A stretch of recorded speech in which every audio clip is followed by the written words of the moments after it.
Bismillahirrahmanirrahim. Assalamualaikum students. In previous lecture we have discussed that how complex velocity, complex speed and stagnation point can be found for the given analytical function. Now today we will discuss what is source and sink for the motion of fluid and how source is applicable for complex potential and two-dimensional source.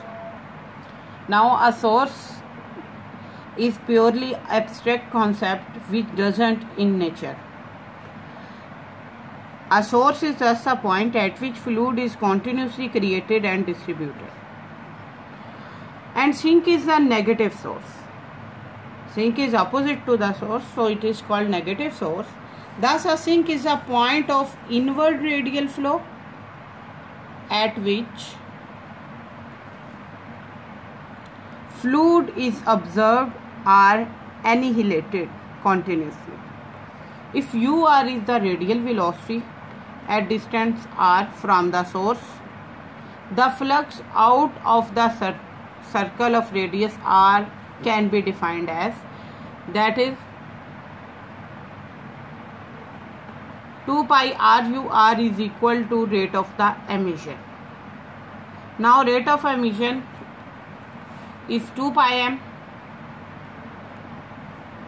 2 pi with cancel 2 pi, we will get RUR is equal to m, where r is the distance from the source, UR is the radial velocity, and it is equal to the mass of the fluid. From here we will get radial velocity is equal to mass per unit distance. This is the entire velocity for an isolated source.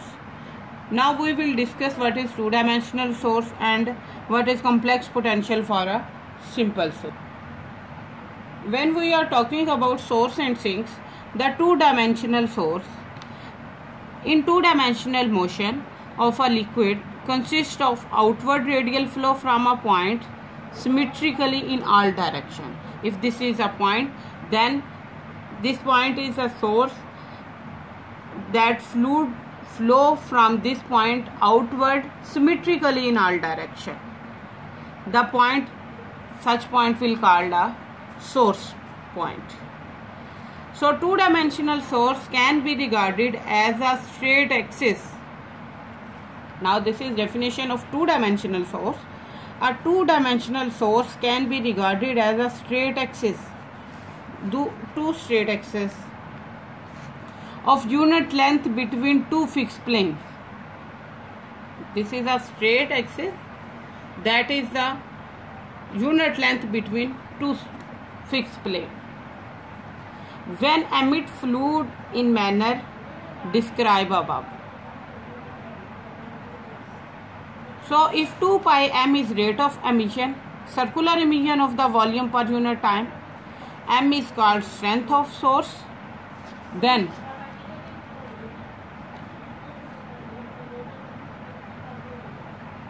some writers denote by m the rate of emission of volume we call the strength would then be. Rate of emission is called as strength. So 2 pi m is equal to m, or we can write it as rate of emission is equal to strength, or mass is equal to strength over 2 pi. So we can, this is the formula of rate of emission, that is 2 pi m. We have already used in definition of sink that rate of emission is equal to 2 pi RU, where r is the distance from the sink and u are the radial velocity of the fluid at the point of sink. Now we will discuss complex potential for a simple source.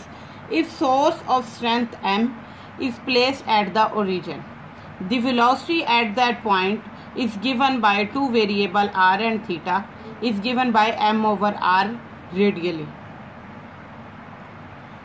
Because fluid is moving radially in circular motion, so its variables will be r and theta for two-dimension motion in polar coordinate. Radial velocity will be ur is equal to m over r. If u and v are components of velocity along x-axis and y-axis, then in polar coordinate it's will be u will be written as m over r cos theta and v is equal to m over r sin theta.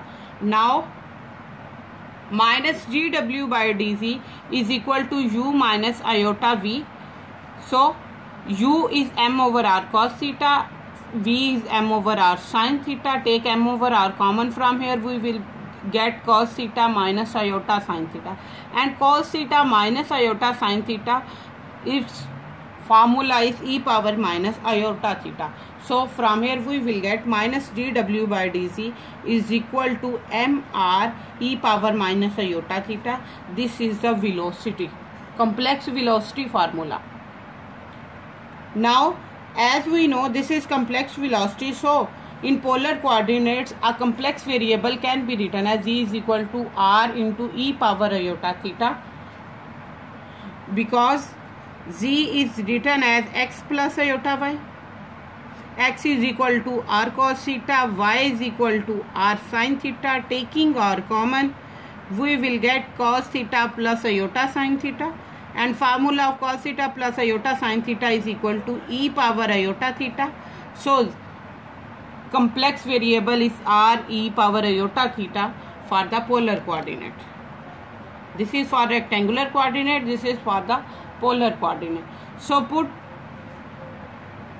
this is e power negative, change this power into positive, this will shift to the denominator, and we will get complex velocity is equal to m over r e power iota theta. R e power iota theta is a complex function, so we will write it as m over z. Now from here take z term at one side, we will get minus dw is equal to m over z dz. Now we will integrate both sides. When we will take integrate both sides, this side will become minus w and m is constant, will remain as it is, and dz by z integral will be called as log of z. So from here we will get minus w is equal to m log z, and from here w is equal to r omega is equal to minus m log of z.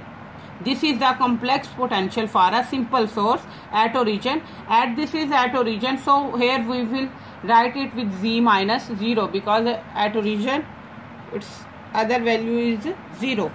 So this is the complex potential for a simple source at the origin. If it is to be said that we have to find out complex potential for a simple source, then this is the required equation that we have to use. But as we know, omega is equal to phi plus iota psi, and z is the function in polar coordinate written as r e power iota theta. So we will put their values here. Phi plus iota psi is equal to minus m log of r e power iota theta.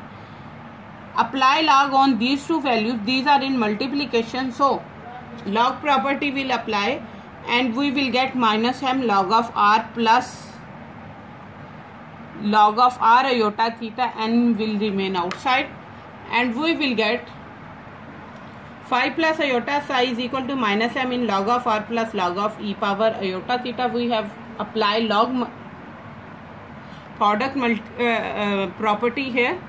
Now we will get minus m log of r minus m.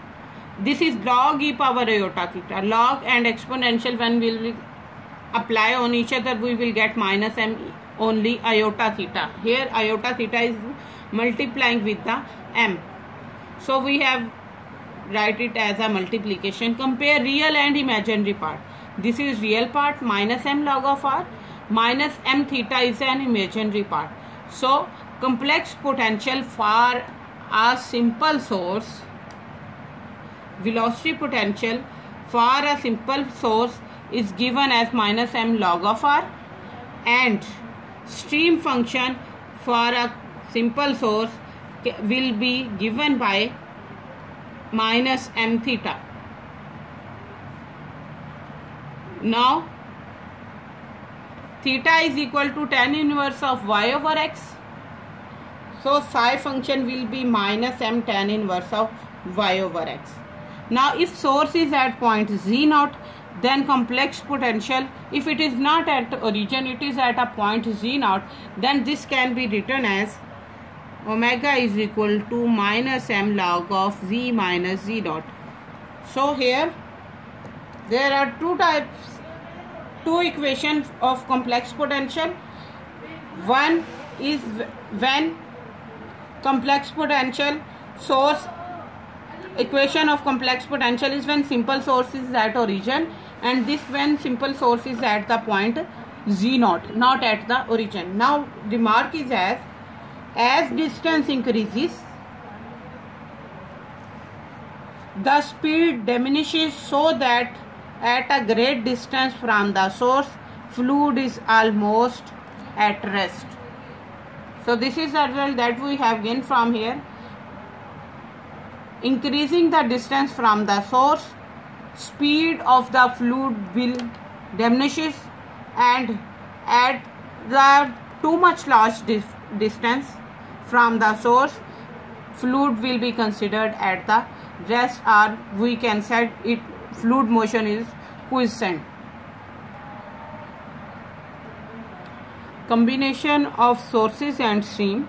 The motion due to stream are uniform, and any number of sources can be obtained by addition of corresponding complex potential when no boundaries occur in the liquid. To prove this, consider a complex potential of the form W is equal to minus uz, where u is the stream function, minus m log of z, this is complex potential at origin, minus m2 log of z minus z0, this is the complex potential at point z0. Means we have consider here a complex potential with combination of stream function, complex potential at origin, and complex potential at point z0.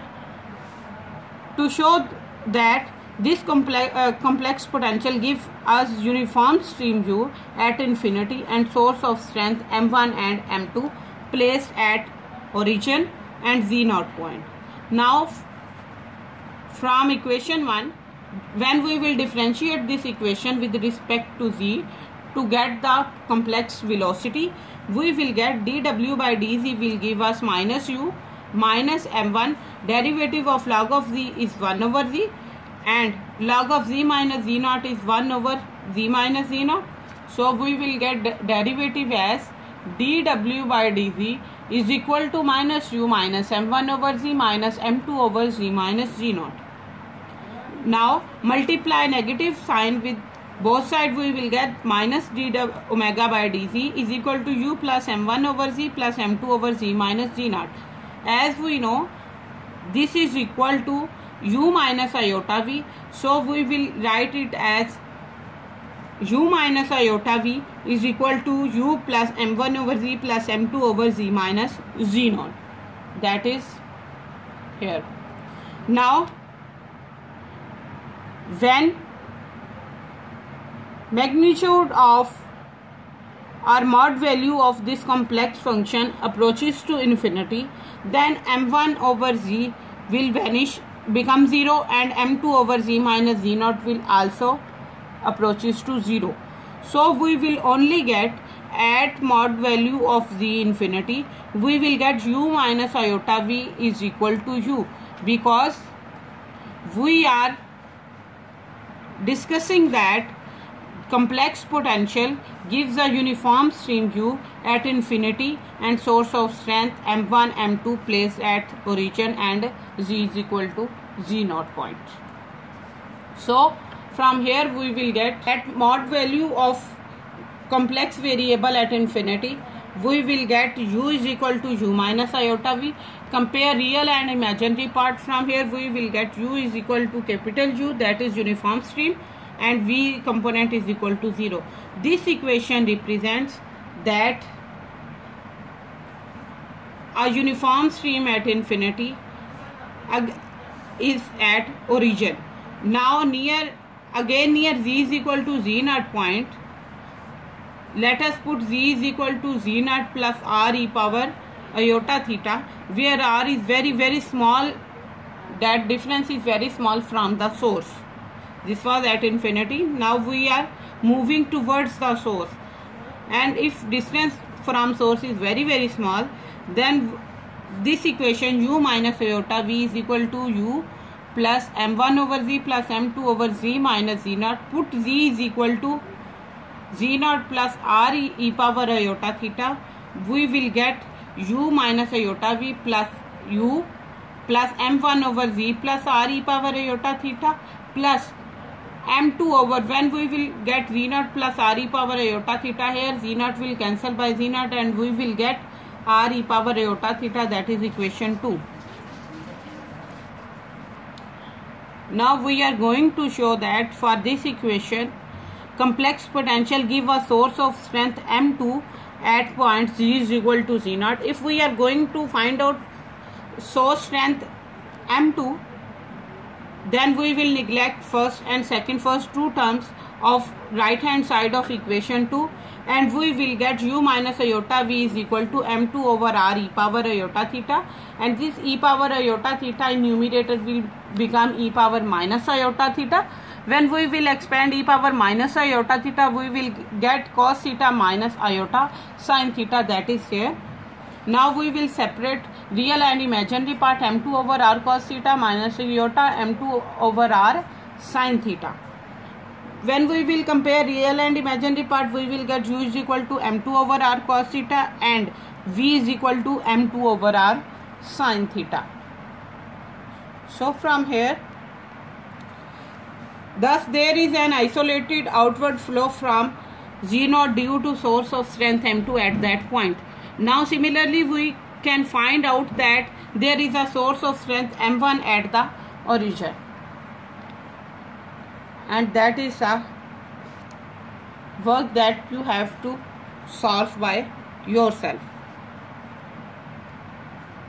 by applying same pattern. And that's all about today's lecture.